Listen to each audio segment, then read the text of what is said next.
The following content is provided under a Creative Commons license. Your support will help MIT OpenCourseware continue to offer high-quality educational resources for free. To make a donation or view additional materials from hundreds of MIT courses, visit MIT OpenCourseware at ocw.mit.edu. So 803 is the physics of vibrations and waves. It's the third course of physics. It is not a general institute requirement, except, of course, physics majors will have to take the course. We cover the traditional material that you find in all vibrations and waves. Coupled oscillators, resonance phenomenon, mechanical oscillations, electromagnetic oscillations.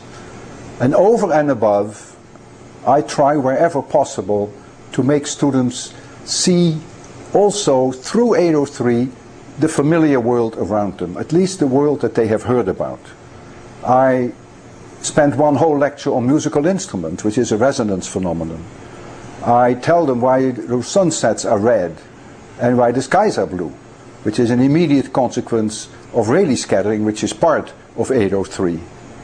I talk to them about rainbows, about coronae and about glories around airplanes. Particularly rainbows can be completely understood in all detail, qualitatively and quantitatively, if you understand 803, if you understand the basics of 803. We refer to that as Snell's law, but also the Fresnel equations. The combination of the two will tell you everything you want to know about rainbows.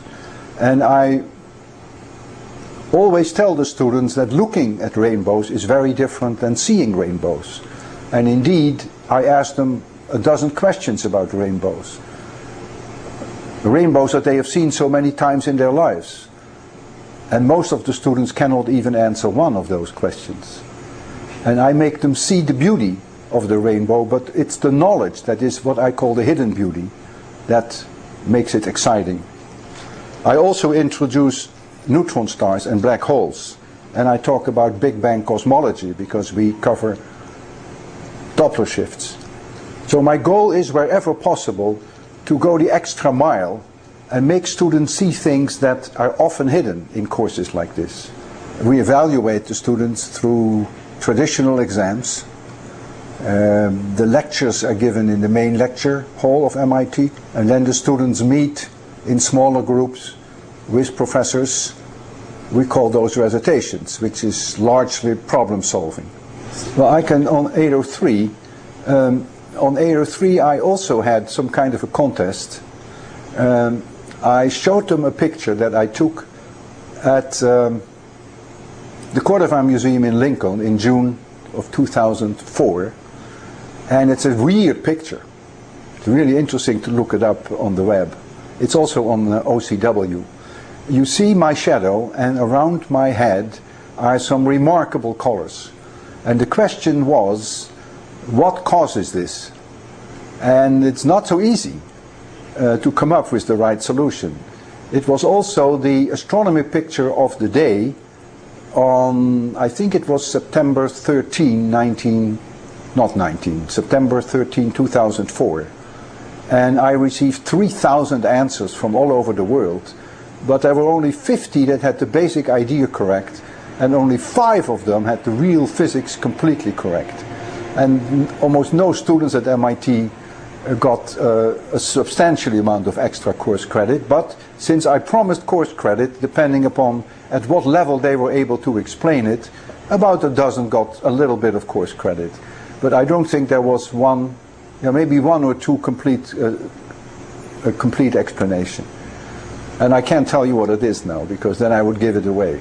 But students who look at the website of OCW of 803 will see that picture. And I leave it up to them to send me email and tell me what they think it is. But if they are smart, they can find somewhere the solutions. Because I think it was in December of 2004 that I gave the solutions to the astronomy picture of the day, and so they were made worldwide known. And so everyone who made the wrong guess could then read the correct solution. It's a strange picture. It's a very interesting picture. I don't think there's any difference between 801, 802 and 803 in depth. They are just different courses. They cover different materials. However, since in 801 you will, most lecturers will cover resonance phenomena, therefore it is natural to introduce musical instruments, which are the result of resonances.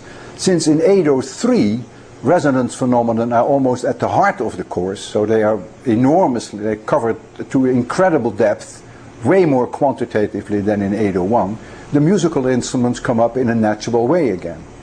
In 801 you are likely to cover, you don't have to, but you're likely to cover a Doppler effect, the famous effect that when a train approaches you that the whistle has a higher pitch than when the train goes away from you. Well, we also covered that in 803, but at more depth. And we cover it also not only Doppler shift for sound, but also Doppler shift for light.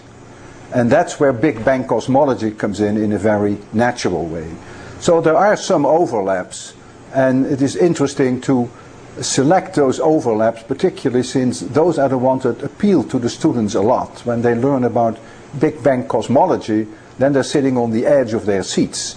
And it's nice if you can do that both in 801 and you can do that also in 803. And the same is true for red sunsets and rainbows. If you cover 802, electricity and magnetism, you come to the point that you want to know what light is doing in glass and in water. Well, then the rainbows are a very natural topic to choose. But when you later do 803, you go beyond that. Not only do you teach the students what happens with the light when it goes into a material, it changes direction. We call that refraction. But you go one step further. You also make them calculate the light intensity changes.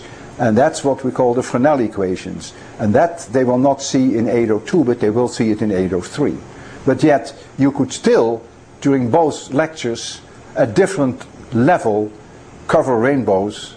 And that's what students would love to hear about, because they will see rainbows at least once or twice a month. And once they have seen a lecture on rainbows by me, the rainbows will never be the same for them. They will always think of me whenever and wherever they are in the world when they see a rainbow. And that is what I mean when I say I want to make them love physics. I want to make them see through the equations.